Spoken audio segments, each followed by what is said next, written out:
Assalamu alaikum student mathematics 4024. Welcome to Maths Guru. I hope you all are fine. I am fine too. Alhamdulillah.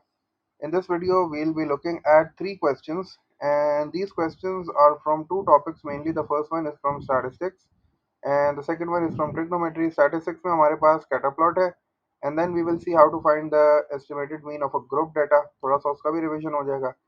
And in trigonometry we have basic trigonometry, we have further trigonometry, we have और फिर bearing का भी थोड़ा सा concept जो है ना वो इस क्वेश्चन में है.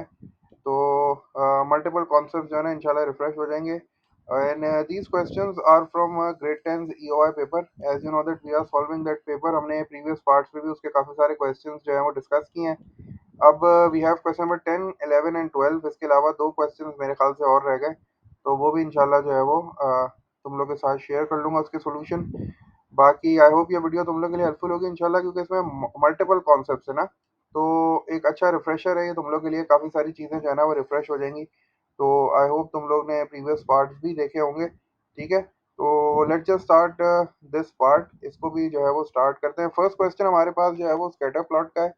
ठीक है, हमारे पास एक टेबल बना हुआ है. स्कैटर प्लॉट का क्वेश्चन जनरली इसी तरह आता है. वो आपको एक टेबल बना के दे देता है और फिर वो कहता है कि on the grid complete the scatter diagram to show the information. तो उसके लिए आपको जो है वो मतलब आपको पूरा ग्रिड बना हुआ है. बस आपको ये देखना है कि एक्सिस कौन सा है. वाई एक्सिस पे हमारे पास टाइम आ रहा है और एक्स एक्सिस पे हमारे पास डिस्टेंस आ रहा है. तो बस ये जो है वो डिस्टेंस और टाइम लिखा है, इसका मतलब है डिस्टेंस है, तो ये एक्स की वैल्यूज है सारी. ठीक है, ये जो ऊपर वाली वैल्यूज आपको नजर आ रही हैं ये सारी की सारी एक्स की वैल्यूज हो गई, और ये जो नीचे वाली वैल्यूज है ये सारी की सारी जो है वो वाई की वैल्यूज है. अगर तुम्हें नहीं समझ में आता तो तुम इसको इस तरह लिख लो. एक्स की जगह पे तुमने 12 लिख लिया और वाई की जगह पे तुमने 20 लिख लिया. अब ये जो है वो बहुत सारे पॉइंट्स बन जाएंगे. जितने पॉइंट्स लिखे हुए हैं सारे के सारे तुम्हें यहाँ प्लॉट करना है. अब देखो 12 और 20 कैसे प्लॉट किया. ये 12 हो गया और यहाँ पे आप आ गए 20, तो मैंने यहाँ पे एक डॉट लगा दिया. इसी तरह तुम्हें सारे पॉइंट्स जो है वो प्लॉट करना है. स्केल तुम्हें समझ में आना चाहिए. एक बार दोबारा स्केल जो है ना वो बता देता हूँ. देखो स्केल के लिए आप ये देखते हो कि डिवीजन में जो डिफरेंस है ना वो कितना है. देखो 0 है और 10 है. दो रीडिंग्स के दरमियान जो है ना वो 10 का डिफरेंस है, और जो नंबर ऑफ लाइंस है ना वो भी 10 ही है. तो इसका मतलब ये हुआ कि ये जो एक स्मॉल लाइन है, एक स्मॉल बॉक्स है, ये 1 के बराबर है. तो 1 2 3 4 5 6 7 8 9 10 11 12 13 14 15 एंड सो ऑन. तो एक्स एक्सिस पे हमारा ये स्केल है. वाई एक्सिस पे जब मैं देखता हूँ तो मैं देखता हूँ कि भाई दो डिविजन जो है मेरे पास उनके बीच में 10 का डिफरेंस है. 0 है, 10 है, लेकिन जो नंबर ऑफ लाइंस है ना वो मेरे पास है 5. 1 2 3 4 5. इसका मतलब है कि एक स्मॉल बॉक्स जो है ना वो 2 के बराबर है. तो ये 2 4 6 8 10 ये 2 का टेबल चल रहा है. सही है. तो ये चीज़ जो है ना थोड़ा सा तुम्हें खुद समझना है, क्योंकि तुम्हें मतलब स्केल अगर नहीं समझ में आएगा एक्सेस का तो फिर तुम पॉइंट जहाँ ना मार्क कर पाओगे ना रीड कर पाओगे. तो ये थोड़ा सा जो है ना इस पे वर्किंग कर लेना. बस सिर्फ ये देखना डिफरेंस कितना है divided by number of lines, तो तुम्हें जो है वो एक बॉक्स का पता चल जाएगा. अब देखो मैंने जब मैंने पॉइंट जो है वो प्लॉट कर लिए हैं सारे. तो अब उसके बाद उसने मुझे जो है ना वो यहाँ ये बात जो है वो यहाँ लिखी भी नहीं है कि draw the line of best fit. ठीक है, लेकिन आगे का जो क्वेश्चन है ना उसमें उसने बोला है bye drawing a line of best fit. First part में मुझे ये चीज़ नहीं नजर आ रही ना, लेकिन जब तुम सेकंड पार्ट थर्ड पार्ट पे जाओगे ना तो वहां देखो यहाँ लिखा हुआ नजर आ रहा है bye drawing a line of best fit. तो बेहतर यही है कि तुम जब स्कैटर प्लॉट बनाओ तो तुम अपनी लाइन ऑफ बेस्ट फिट बना लो. लाइन ऑफ बेस्ट फिट बनाने के लिए वही सारी चीजें होती हैं. पहले आप देख लो कि भाई क्या मैं मैक्सिमम पॉइंट्स को ज्वाइन कर सकता हूँ. अब देखो यहाँ मैक्सिमम पॉइंट्स ज्वाइन नहीं हो रहे थे. ठीक है ना, अगर मैं स्ट्रेट लाइन में बनाता तो 1 2 3 4 पॉइंट्स मेरे ज्वाइन हो जाते, बाकी सारे ऐसे ही रह जाते. जब आप मैक्सिमम पॉइंट्स को ज्वाइन नहीं कर सकते तो फिर बेस्ट ऑप्शन यही होता है कि अपने पॉइंट्स के बीच से ऐसी लाइन ड्रॉ करो कि लाइन के ऊपर के पॉइंट्स और लाइन के नीचे के पॉइंट्स जो है ना वो बिल्कुल बराबर हो. अब देखो तकरीबन ये 1 2 3 4 5 पॉइंट ऊपर है, 1 2 3 4 5 पॉइंट नीचे, और सारे जो है वो लाइन से इक्विडिस्टेंट है तकरीबन. तो ये जो है वो लाइन ऑफ बेस्ट फिट हो गई. अगर तुम मैक्सिमम पॉइंट्स ज्वाइन करने के लिए जा रहे हो तो मैक्सिमम का मतलब है कि भाई 80% तुम्हारे पॉइंट जो है ना ज्वाइन होने चाहिए. ऐसे नहीं कि तुमने 3 4 पॉइंट ज्वाइन करके लाइन बना दी. तुम बस देखो कि मैक्सिमम पॉइंट जो है वो ज्वाइन नहीं हो सकते, तो उसके बाद फिर आपके पास दूसरा जो बेस्ट ऑप्शन है वो यही है कि ऐसी लाइन ड्रॉ करो जो तुम्हारे पॉइंट्स के बिल्कुल बीचों बीच गुजरे. ठीक है, और ऐसे बीचों बीच हो कि लाइन के ऊपर के पॉइंट्स और लाइन के नीचे के पॉइंट जो है वो बराबर भी हो और वो लाइन से इक्विडिस्टेंट भी हो तकरीबन. ठीक है, तो ये लाइन ऑफ बेस्ट फिट बना लिया. वो तुमसे पूछ रहा है कि ये कैसी कोरिलेशन है. दो तरह की कोरिलेशन होती है, एक पॉजिटिव नेगेटिव, जो ग्रेडियंट पर डिपेंड करती है. अब चूंकि लाइन ऊपर की तरफ जा रही है तो ये पॉजिटिव है. हमें पता है कि जब लाइन इस तरह उठती है ऊपर की तरफ तो इसकी ग्रेडियंट पॉजिटिव होती है. जब लाइन यूं करके जा रही होती है तो इसकी ग्रेडियंट जो है वो नेगेटिव होती है. तो अभी हमारे पास लाइन चूंकि हम एक्स एक्सिस पे जैसे जैसे आगे की तरफ वो आगे मूव कर रहा है, हमारी लाइन ऊपर की तरफ जा रही है, इसका मतलब है कि इसकी ग्रेडियंट पॉजिटिव है। तो इसका मतलब है कि ये वाली रिलेशन जो है वो पॉजिटिव कोरिलेशन हो गई। उसके बाद आपसे कह रहा है by drawing a line of best fit, वो हम पहले ही बना चुके हैं। आपसे कह रहा है कि अहमद ने ड्राइव किया है 48 किलोमीटर टू वर्क। 48 किलोमीटर है, तो इसका मतलब है एक्स एक्सिस पे आप आए, 48 किलोमीटर से आपने लाइन ड्रॉ कर ली। हमने ये देखा कि भाई 48 किलोमीटर है ना, ठीक है, 48 किलोमीटर हमारा एक्स एक्सिस पे है, तो हमने 48, ये 45 हो गया तकरीबन, 46, 47, 48 यहाँ पे कहीं आ गया। तो जब मैं यहाँ से ऊपर यहाँ जाऊँगा तो तकरीबन जो मेरा जो आंसर आ रहा है ना वो 50 मिनट्स आ रहा है। तो मैंने जो है ना वो यहाँ 50 मिनट्स लिख दिया। तो बस ये 2 नंबर का था, बस इसको रीड करना था और ये कुछ भी नहीं था। ठीक है, तो 50 मिनट जो है वो मेरा आंसर आ गया। अब ये जो है ना वेरी कर सकता है थोड़ा थोड़ा लाइन ऑफ बेस्ट फिट पे।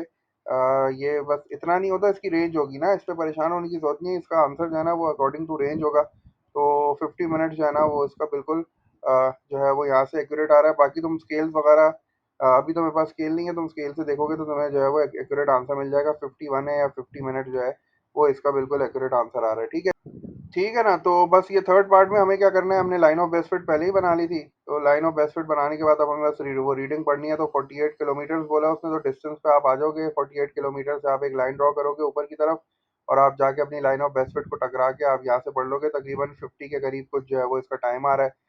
ठीक है, तो लाइन ऑफ बेस्ट फिट के अकॉर्डिंगली ना ये टाइम जो है वो चेंज हो सकता है, किसी का जो है वो 1-2 मिनट ज़्यादा भी आ सकता है। लेकिन ये है कि इसमें परेशान होने की बात नहीं है, रेंज होती है तो वो उस रेंज के अंदर जो है ना सेटिस्फाई हो जाएगा, अगर आपने लाइन ऑफ बेस्ट फिट बिल्कुल सही बनाई है। अब आ जाओ भाई, ट्रिग्नोमेट्री का क्वेश्चन है। ठीक है, ये थोड़ा सा जो है ना इसमें टाइम लगेगा, क्योंकि क्वेश्चन में हमें काफ़ी सारी चीज़ें इसने पूछ ली है। तो हमारे पास जो क्वेश्चन है उसमें थोड़ा सा उसको रीड करना पड़ेगा गौर से, क्योंकि उसने उसमें ना काफ़ी सारी इन्फॉर्मेशन क्वेश्चन में ही दे दी। अगर क्वेश्चन की इन्फॉर्मेशन आपने सही तरीके से नहीं पढ़ी ना, तो फिर यह है कि आपको प्रॉब्लम होगी, क्योंकि हमें एंगल्स फाइंड आउट करने हैं।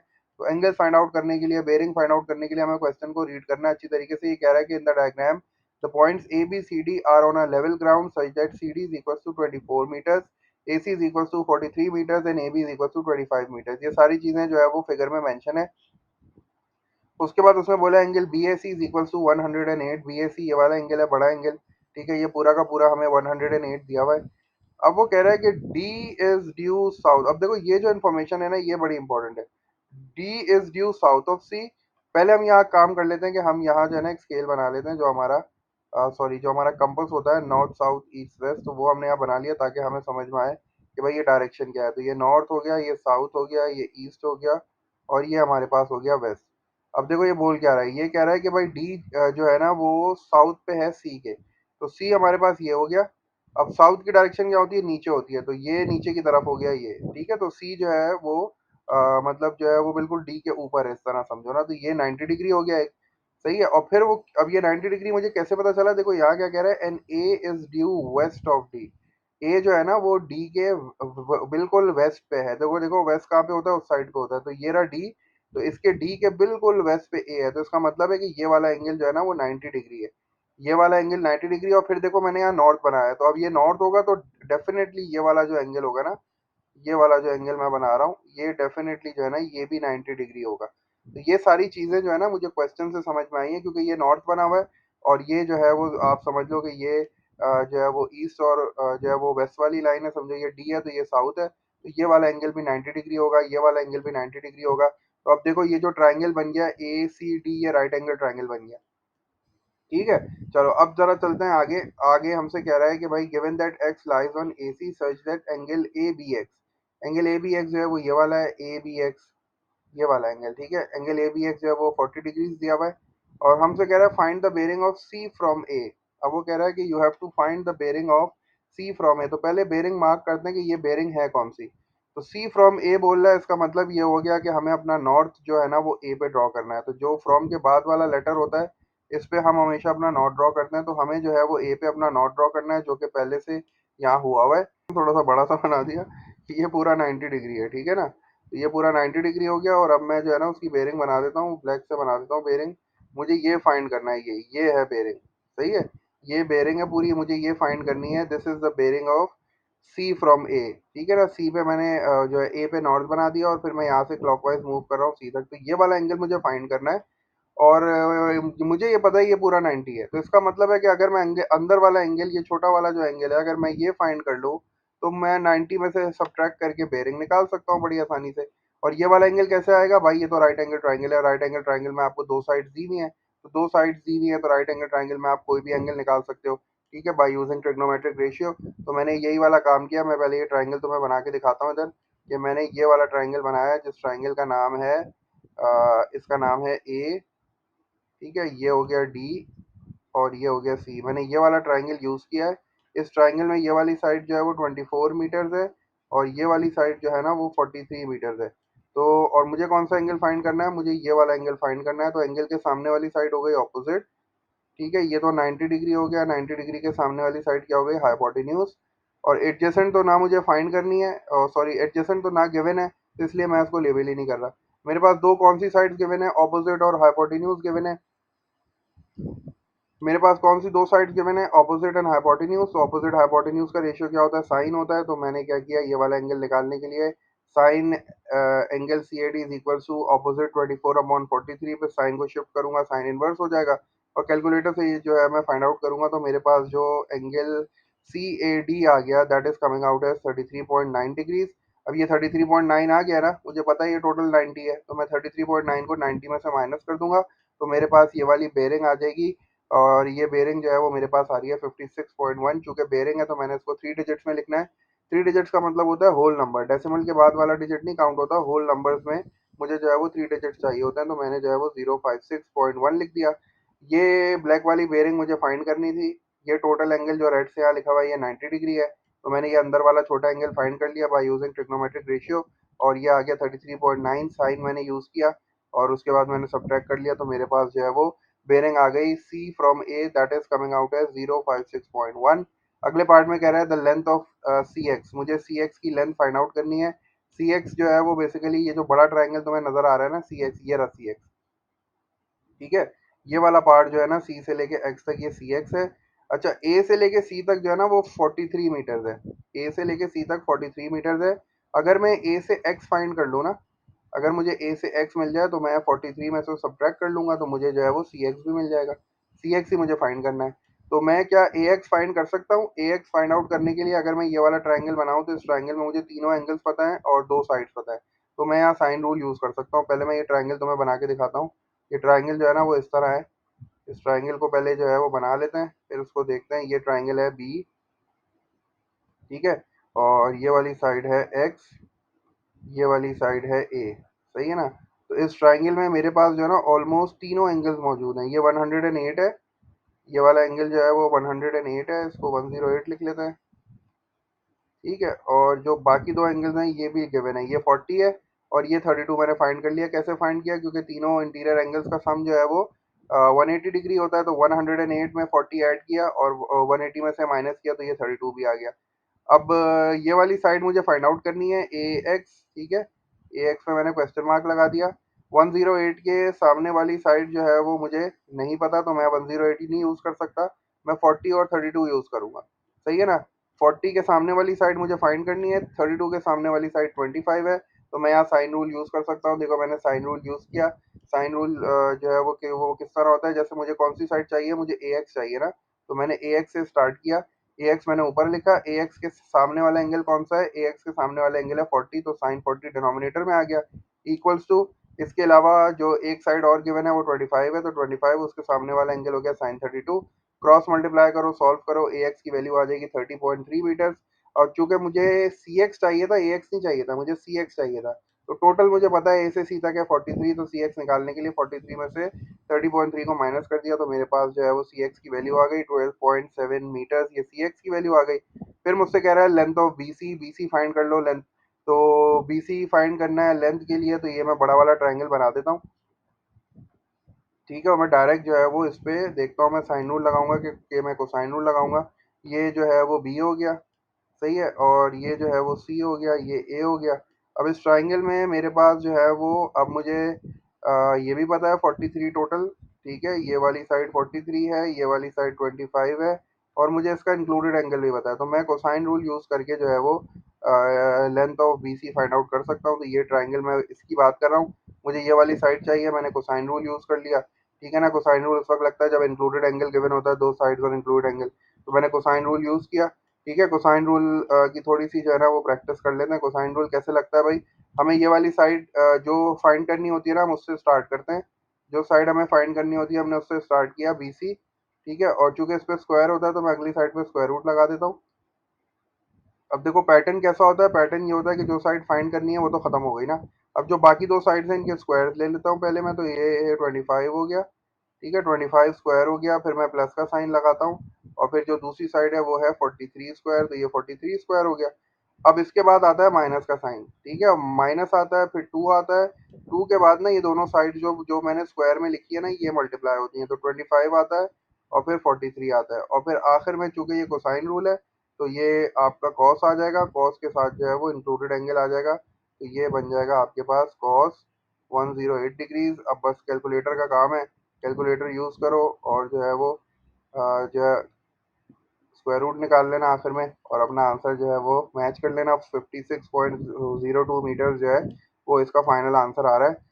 देखो ये क्वेश्चन जो है ना ये 2 मार्क्स का है, लेकिन उमूमन कोसाइन रूल जो है ना वो 4 मार्क के क्वेश्चन में आता है, लेकिन यहाँ हो सकता है नंबर फिट ना हो रहे हो, तो उसने जो है वो इस तरह कर दिया। लेकिन मेजोरिटी ये होता है कि भाई कोसाइन रूल का क्वेश्चन जो है ना वो 4 मार्क का ही आता है। ठीक है, और ये चूंकि नॉन राइट एंगल ट्राइंगल है तो मैं इस पे जो है वो ट्रिग्नोमेट्रिक रेशियो वगैरह यूज़ नहीं कर सकता था, तो ये जो है मेरे पास BC भी आ गई। सही है, तो अब एक पार्ट मेरे ख्याल से और है इसका। हाँ, एक पार्ट जो है वो इस साइड पे है, ये भी देख लेते हैं जल्दी से। अच्छा, इसमें वो हमसे कह रहा है area of the quadrilateral ABCD। अब ये area of the quadrilateral find करना है, पूरा ABCD, ये जो पूरी आपको फिगर नजर आ रही है, इसमें दो तरह के ट्राइंगल्स हैं, एक राइट एंगल ट्राइंगल है, ये जो आपको नजर आ रहा है ACD, ये राइट एंगल ट्राइंगल है, और ये जो आपको नजर आ रहा है ABC, ये नॉन राइट एंगल ट्राइंगल है। तो मैं यहाँ एक राइट एंगल ट्राइंगल वाला फॉर्मूला यूज कर लूंगा, एक नॉन राइट एंगल ट्राइंगल वाला फॉर्मूला यूज कर लूंगा।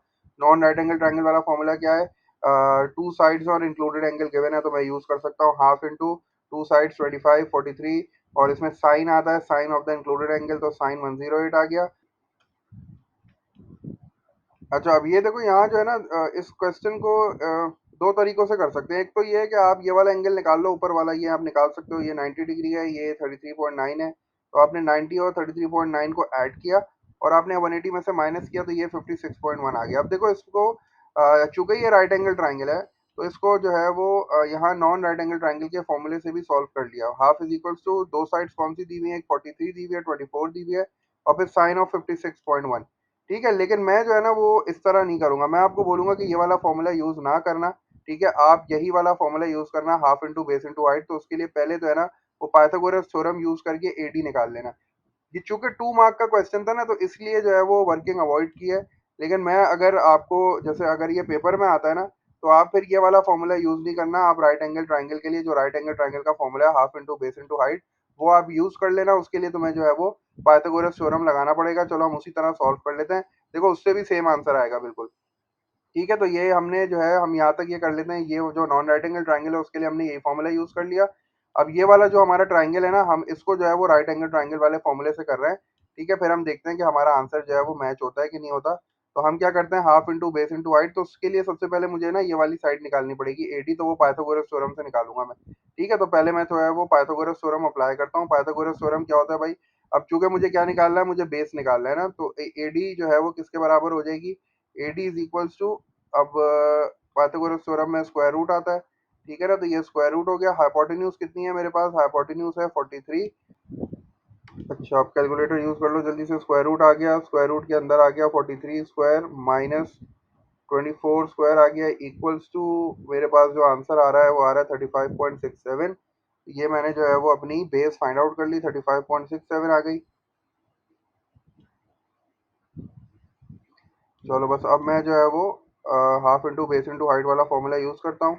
मेरे पास जो, अब मैंने जो है वो यहाँ हाफ, ठीक है, बेस क्या है मेरे पास, बेस मेरी अभी आई है 35.67, ये 35.67 हो गया। और इसके अलावा मेरे पास हाइट कितनी है, हाइट इसकी है 24, तो ये 24 हो गया। अब जल्दी से दोबारा कैलकुलेटर यूज़ करते हैं, देखते हैं हमारा आंसर मैच हो रहा है कि नहीं हो रहा है। तो 35.67 मल्टीप्लाई बाय 24 किया मैंने। ठीक है, और जो भी आंसर आया उसको डिवाइड बाय 2 किया, तो मेरे पास जो आंसर आ रहा है वो आ रहा है 428.2 आ रहा है। ठीक है ना, 428.2 आ रहा है। तो ठीक है, बस एक्सेप्टेबल है, इसका मतलब है कि दोनों मेथड्स हमारे बिल्कुल सही हैं।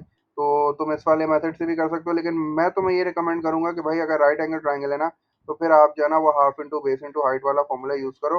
ये वाला जो फॉर्मूला है वो हम नॉन राइट एंगल ट्राइंगल के लिए यूज करते हैं, लेकिन उससे देखो आंसर दोनों के सेम ही आ रहे हैं। यहाँ वर्किंग अवॉइड की है इसी वजह से क्योंकि ये 2 मार्क्स का था।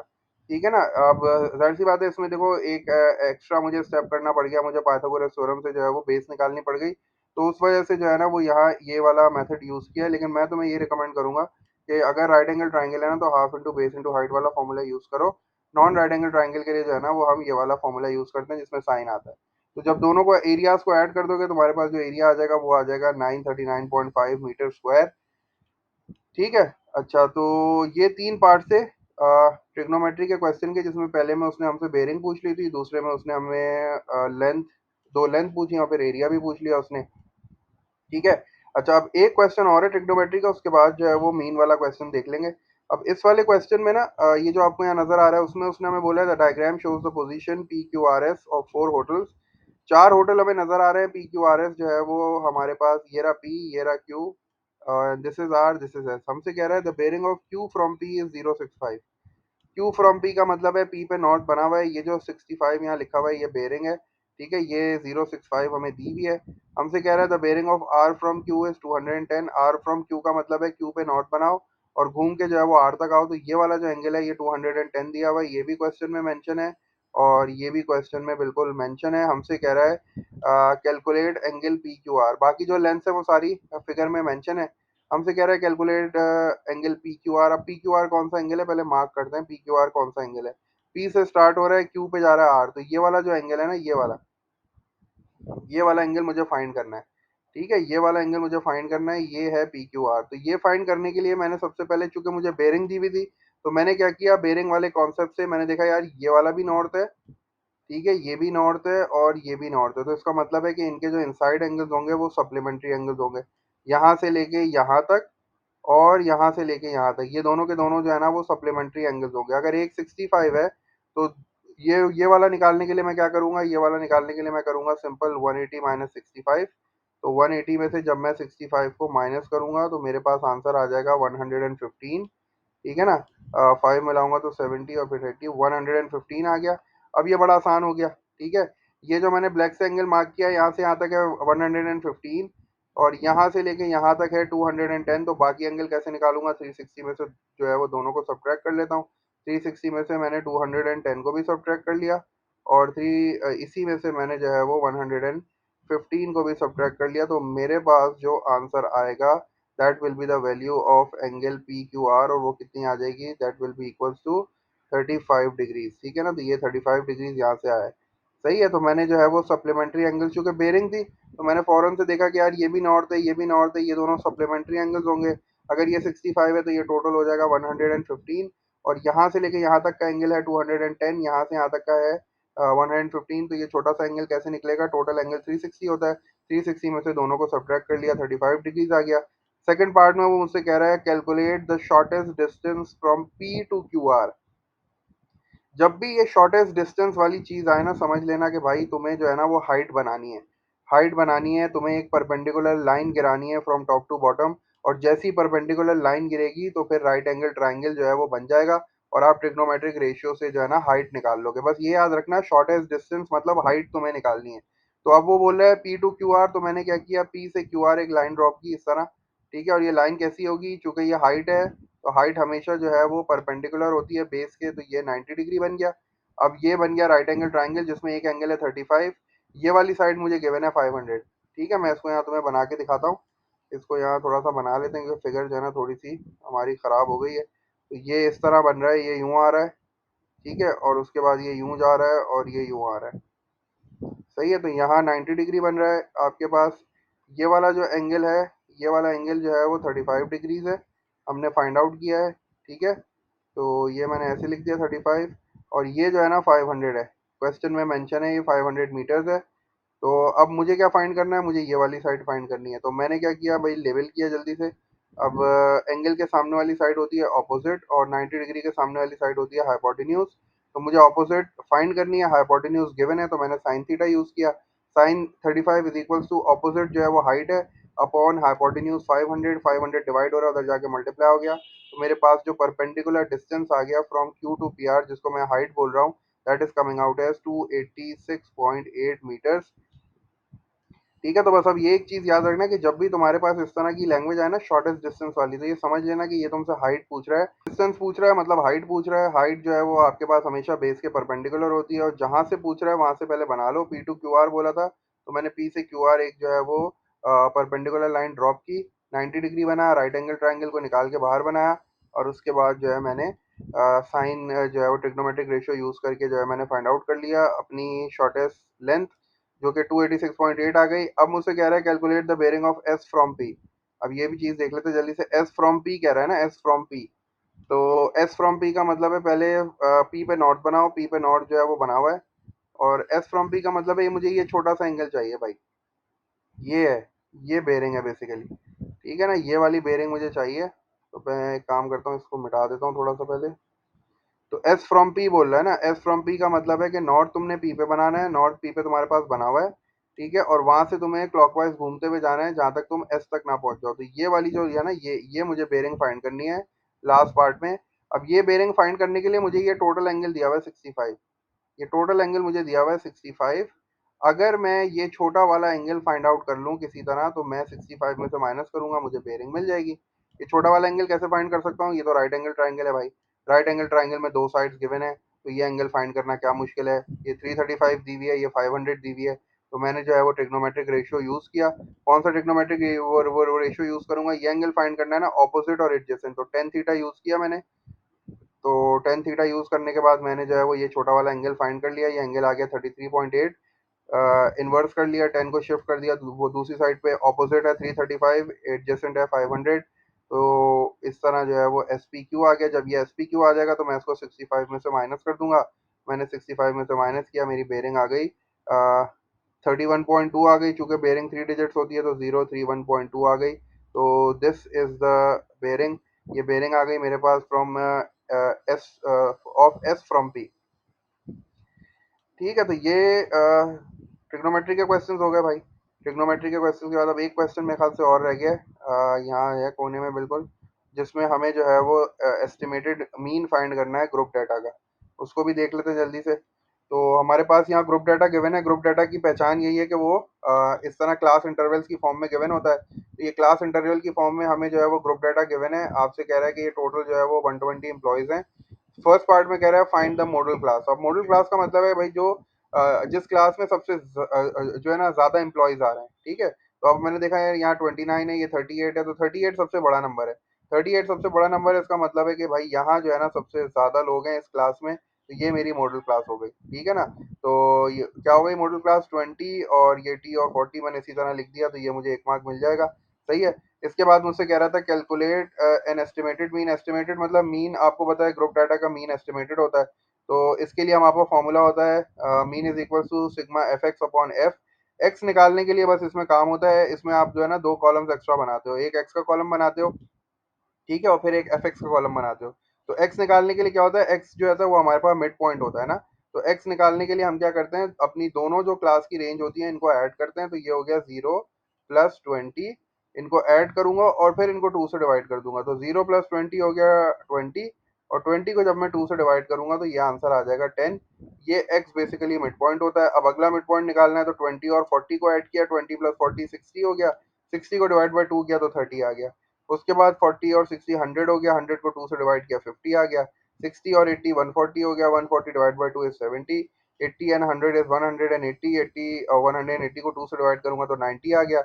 ये सारे के सारे मेरी एक्स की वैल्यूज आ गई। अब मुझे क्या करना है, इसको फ्रीक्वेंसी से मल्टीप्लाई कराना है। तो मैंने अब यहाँ जो है वो कॉलम जो है वो नहीं बनाया, मैंने इसी जो है वो इसी तरह काम कर लिया। पहले जो मेरा मिड पॉइंट है वो 10 है, 10 मल्टीप्लाई बाय फ्रीक्वेंसी, फ्रीक्वेंसी कितनी है 29, तो 10 मल्टीप्लाई बाय 29 फिर प्लस अगला क्या है, अगले में एक्स 30 है और फ्रीक्वेंसी है 38, तो 30 मल्टीप्लाई बाय 38 फिर प्लस, फिर क्या है, यहाँ 50 है और यहाँ 26 है, तो 50 मल्टीप्लाई बाय 26 फिर प्लस, ये 70 multiply by 21 plus 40 sorry 90 multiply by 6 हो गया, होल डिवाइडेड बाय फ्रीक्वेंसी सारी ऐड कर लोगे तो तुम्हारे पास 120 आ जाएगा। अगर क्वेश्चन को गौर से पढ़ा होता तो फिर यहाँ से भी पता चल जाता कि हमारे पास टोटल फ्रीक्वेंसी कितनी है। अगर क्वेश्चन में नज़र नहीं आ रहा तो फिर ये जो फ्रीक्वेंसी वाला कॉलम है ना, इन सबको ऐड कर लो, तो यहाँ टोटल तुम्हें जो है वो 120 मिल जाएगा। तो ये जो सिग्मा है बेसिकली, इसका मतलब यही होता है कि आपको सारा का सारा ऐड करना है। तो अब जो है वो मेरे पास से मुझे फॉर्मूले में वैल्यूज पुट करनी है, कैलकुलेटर यूज करना है, डिवाइड किया मैंने। जब मैंने ऊपर का मल्टीप्लाई करके ऐड किया तो 4740 आ रहा था, डिवाइड बाय 120। तो जो एस्टिमेटेड मीन आ रहा है that is coming out as 39.5। तो ये जो है वो मीन निकालने का फॉर्मूला होता है। फॉर्मूला सिंपल है, तुम्हारी मर्जी है तुम कॉलम्स बना के कर लो, या तुम्हारी मर्जी है तुम इस तरह जो है वो मतलब अपनी वर्किंग कर लो, इसमें कोई वो नहीं है। ठीक है, 3 मार्क्स का होता है, लेकिन ये सब आपको करना पड़ेगा। एक्स इसमें बस कंफ्यूजिंग होता है थोड़ा सा, बच्चे एक्स को नहीं समझ पाते। एक्स बेसिकली मिड पॉइंट है। तो मिड पॉइंट के लिए आप क्या करते हो, चूंकि ग्रुप डाटा है तो इसमें लोअर जो है वो लिमिट भी होगी, अपर लिमिट भी होगी, दोनों को ऐड करके 2 से डिवाइड करोगे तो आपके पास मिड पॉइंट आता रहेगा। हर क्लास का एक एक मिड पॉइंट होगा, उस मिड पॉइंट को फ्रीक्वेंसी से मल्टीप्लाई करो, टोटल करो, डिवाइड करो टोटल नंबर ऑफ फ्रीक्वेंसी से, you will get the estimated mean. Estimated mean आ रहा है 39.5। तो ये थे भाई कुछ क्वेश्चंस मीन पे, ट्रिग्नोमेट्री पे हमने थोड़ा सा जो है वो उसको डिटेल में डिस्कस कर लिया। आई होप तुम लोग के लिए एक अच्छा रिफ्रेशर हो जाएगा ये। बाकी एक पार्ट इंशाल्लाह और आएगा इसका, फिर ये क्वेश्चन जो है ये सारा पेपर जो है वो पूरा हो जाएगा। आई होप ये वीडियो तुम लोग के लिए हेल्पफुल होगी इंशाल्लाह। Stay tune for some more videos on maths Guru. Until then take care, अल्लाह हाफिज।